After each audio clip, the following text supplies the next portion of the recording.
మంత్రి. మరి ఆ రోజు కేసీఆర్ గారే వేరు, రేవంత్ రెడ్డి గారే వేరు. వాళ్ళ దూరదర్శన్ రిపోర్టరు ఆడ టెలికాస్ట్ కవరేజ్ కోసం పోతే ఆయన చంపేశారు నక్సలైట్లు. మరి ఆ రోజు కేసీఆర్ గారు ఎందుకు మాట్లాడలే, ఈ సంఘాలు ఎందుకు మాట్లాడలే, రేవంత్ రెడ్డి ఎందుకు మాట్లాడలే?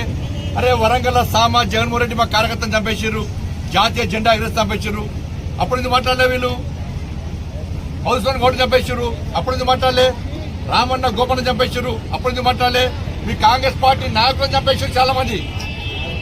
శ్రీపాదరావు గారు అజాత శత్రువు శ్రీపాదరావు గారిని చంపేస్తే వాళ్ళ కాంగ్రెస్ పార్టీ నాయకులను చంపేశారు.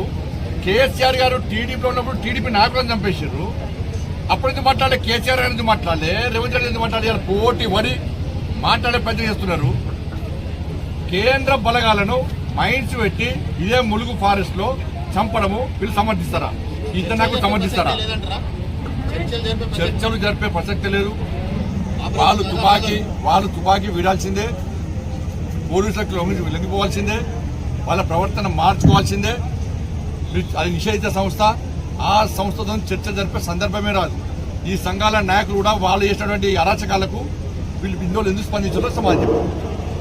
Thank you.